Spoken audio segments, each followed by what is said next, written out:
Peoples party के Awais Qadir Shah Sindh assembly के speaker मुंतखब हो गए। अवैस शाह को 111 वोट मिले। MQM की उम्मीदवार सोफिया शाह को 36 वोट मिले। अवैस शाह ने हल्फ उठा लिया। डेप्यूटी स्पीकर के इंतखाब का अमल जारी। नवीद एंथनी डेप्यूटी स्पीकर के लिए पीपल्स पार्टी के उम्मीदवार। मुत्तहिदा ने डेप्यूटी स्पीकर के लिए राशिद शाह को नामजद किया। सिंध असम्बली में 9 आज़ाद।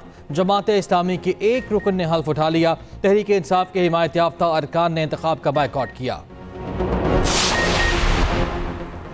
सिंध के वज़ीर आला का चुनाव पीर को होगा। सिंध असम्बली में कायदे ऐवान के लिए आज कागजाते नामजदगी जमा होंगे। पीपल्स पार्टी की जानिब से मुराद अली शाह तीसरी बार वज़ारत आला के उम्मीदवार। MQM पाकिस्तान का वज़ारत आला के लिए अपना उम्मीदवार लाने का फैसला। ज़रा के मुताबिक अली खुर्शीदी वज़ीर आला के लिए मुत्तहिदा के उम्मीदवार होंगे।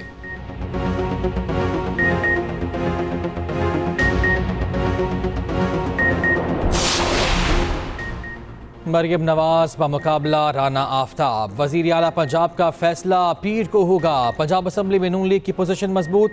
220 से ज्यादा अरकान की हिमायत हासिल। सुन्नी इत्तेहाद काउंसिल के 100 के करीब हिमायती। आज शाम 5 बजे तक कागजाते नामजदगी जमा कराए जा सकेंगे।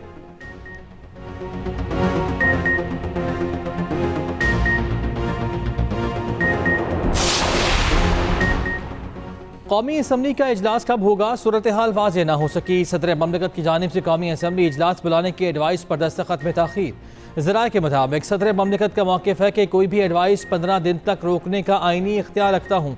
सदर ममलिकत को ब्रीफिंग दी गई कि आइन के तहत कौमी असम्बली का इजलास 29 फरवरी को लाजमी बुलाना पड़ेगा। सदर ममलिकत को कौमी असम्बली इजलास पीर को बुलाने की एडवाइस कल भेजी गई।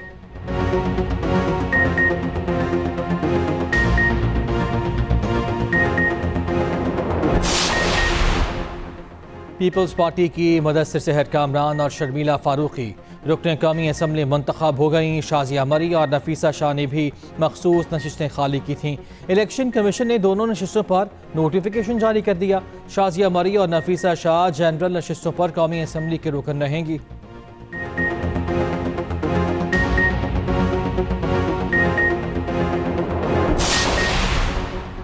रहनुमा पीपल्स पार्टी खुर्शीद शाह कहते हैं कानून साजी और दीगर मामलात में ताउन करेंगे, लेकिन वफाकी हुकूमत का हिस्सा नहीं है। बानी PTI का खत लिखना अंदरूनी मामलात में मुदाखलत है। खैबर पख्तूनख्वा में ANP किसके खिलाफ एहतजाज कर रही है। GDA कभी भी एक सीट से ज्यादा नहीं जीती।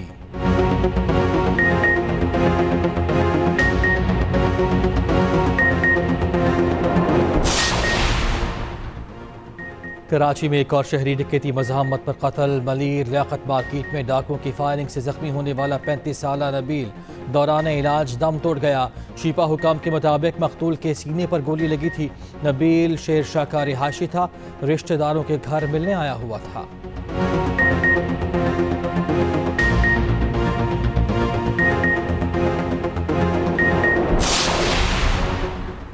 बुजुर्ग खातून पर तशद्दुद करने वाला सफाक पुलिस एहलकार गिरफ्तार। मुकदमा दर्ज। थाना टेक्सला के ASI इम्तियाज नासिर को नौकरी से बर्खास्त करने का नोटिफिकेशन जारी। नामजद वज़ीर आला पंजाब मरियम नवाज ने पुलिस एहलकारों के खिलाफ सख्त कार्रवाई की सिफारिश की थी।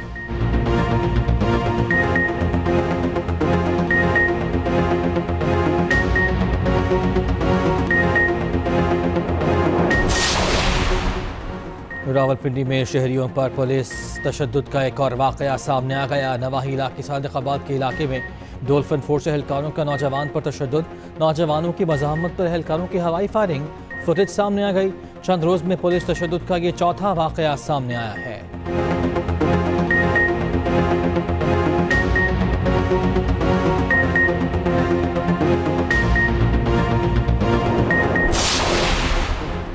मुल्क में आज से बारिश और बर्फबारी का नया सिलसिला शुरू होगा। खैबर पख्तूनख्वा, पंजाब और सिंध में बादल जमकर बरसेंगे। लाहौर समेत बालाई पंजाब में मूसलाधार बारिश का इम्कान। मरी और गलियात में भी शदीद बारिश और बर्फबारी की तवक्को। बर्फबारी से सड़कें बंद और ट्रैफिक की रवानी मुतासिर होने का खदशा। 26 फरवरी को सिंध में गरज चमक के साथ बारिश का इम्कान।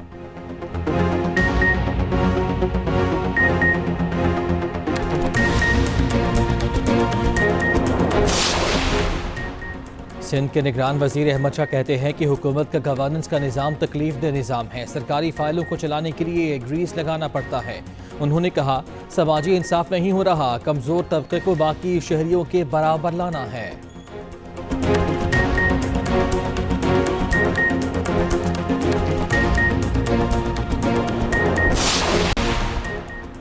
पाकिस्तान ब्लाइंड क्रिकेट का T20 में भारत को जीत के लिए 194 रन का हदफ। पाकिस्तान ब्लाइंड्स ने 9 विकेटों पर 193 रन बनाए। पाकिस्तान की जानिब से मोहम्मद सलमान 74 रन बनाकर नुमाया। भारत की बैटिंग जारी। ब्लाइंड क्रिकेट के मुकाबले दुबई में हो रहे हैं।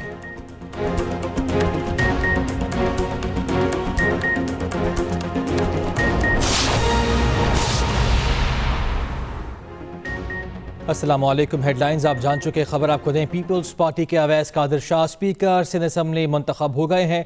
अवैस शाह को 111 और सोफिया सईद के उनके मध्य मुकाबिल थी। MQM की उम्मीदवार थी, उनको 36 वोट मिल सके हैं, एक वोट भी मुस्तरद ना हुआ। अवैस कादिर शाह ने स्पीकर सिंध असम्बली का हल्फ भी बाकायदा तौर पर उठा लिया और उन्होंने स्पीकर की सीट भी संभाल ली है।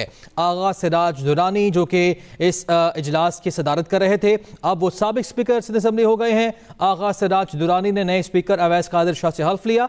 अवैस कादिर शाह ने सिंधी में हल्फ लिया। अवैस कादिर शाह ने स्पीकर सिंध असम्बली की सीट को संभाल लिया है।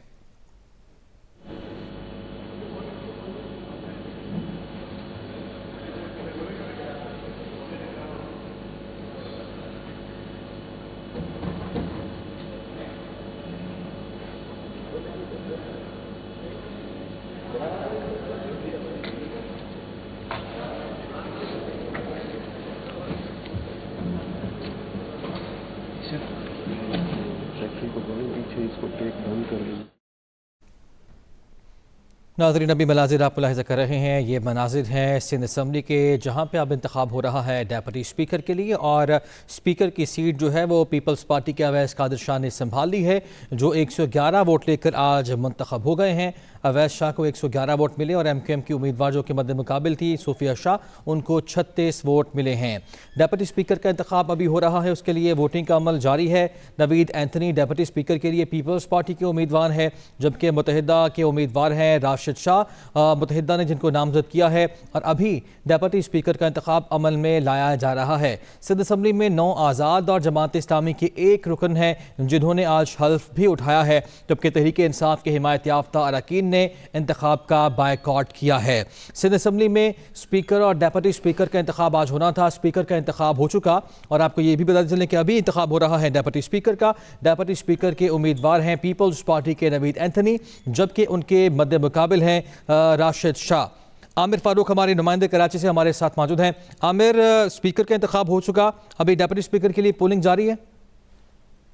जी बिल्कुल, सिंध असम्बली के 18वें स्पीकर का इंतखाब हो गया। अवैस कादिर शाह सिंध असम्बली के नए स्पीकर मुंतखब हो चुके हैं। उन्होंने अपना मनसब भी संभाल लिया, हल्फ भी उठा लिया और इस वक्त स्पीकर के इंतखाब अब थोड़ी देर में शुरू होगा। इससे कभी उन्होंने वजीर आला यानी कायद ऐवान के इंतखाब का ऐलान किया। उन्होंने कहा कि 2 से 3 बजे तक कायद ऐवान के लिए कागजात नामजदगी हासिल और वसूल की जा सकते हैं, तो जमा कराए जा सकते हैं और स्क्रूटनी का वक्त जो है 6 बजे, उसके बाद 7 बजे लिस्ट आवेजा कर दी जाएगी। पीपल्स पार्टी पहले ऐलान कर चुकी है कायद ऐवान के लिए मुराद अली शाह के नाम का, जबकि MQM अली खुर्शीदी का गालिब इम्कान यह है कि उन्होंने ऐलान किया है कि नए कायद ऐवान के लिए वो अली खुर्शीदी MQM के उम्मीदवार होंगे। अभी कुछ देर में डिप्टी स्पीकर के लिए बाकायदा वोटिंग का अमल शुरू हो जाएगा, क्योंकि स्पीकर का जो पीपल्स पार्टी के वोट थे 111 वो स्पीकर को हासिल हुए, जबकि MQM के अरकान की तादाद 36 थी जो MQM के नामजद करदा स्पीकर ने हासिल किए। तो डिप्टी स्पीकर के इंतखाब का कुछ देर में मरहला शुरू हो जाएगा और गालिब इम्कान यह है कि जो वोट की तादाद, जो अददी अक्सरियत पीपल्स पार्टी को इस वक्त हासिल थी, वो डिप्टी स्पीकर भी हासिल रहेगी। अच्छा आमिर, यकीनी तौर पर जिस तरह हमने देखा कि अवैस कादिर शाह को 111 वोट मिले हैं, डेप्यूटी स्पीकर के लिए भी जो अददी बढ़ती है वो तो पीपल्स पार्टी के पास है। ये बताएगा कि आज हमने देखा कि सिंध असम्बली में 9 आज़ाद उम्मीदवार थे, जो 9 आज़ाद अरकान असम्बली थे और जमात इस्लामी के एक रुकन ने हल्फ उठाया। अभी कोई ऐसा रुकन असम्बली बाकी तो नहीं रहा जिसने अभी हल्फ नहीं उठाया? जी बिल्कुल, 3 अरकान ऐसे GDA के जो आज भी कल एहतजाज की वजह से नहीं आया था और आज भी ऐवान में पहुंचे नहीं है, लिहाजा उन जो हल्फ उठाने वाले अरकान की तादाद है वो 57 है, जबकि जो नोटिफिकेशन जारी हो चुके हैं वो 163 अरकान है मजमूई तौर पर। तो इस तरह GDA के 3 अरकान ऐसे जिन्होंने अब तक हल्फ नहीं उठाया और पीपल्स पार्टी के 3 अरकान है, जिसमें जाम मेहताब बहर और निसार खोड़ो चुके सेनेट के रुकन भी हैं, उन्होंने अपना हल्फ नहीं उठाया और नादिर मक्की भी अभी तक अपने यहाँ पर असेंबली पहुंचकर अपना हल्फ नहीं उठाया। इस तरह मजमूई तौर पर 6 अरकान इस तरह मौजूद है, 6 अरकान है जो अभी तक हल्फ उठाने से हल्फ नहीं उठा सके हैं और 157 अरकान आज असेंबली में मौजूद थे, जिसमें से 111 पीपुल्स पार्टी के और 36 एमकेएम के अरकान ने वोटिंग में हिस्सा लिया है। ठीक है, अभी फिलहाल के लिए आपका शुक्रिया अदा करेंगे आमिर।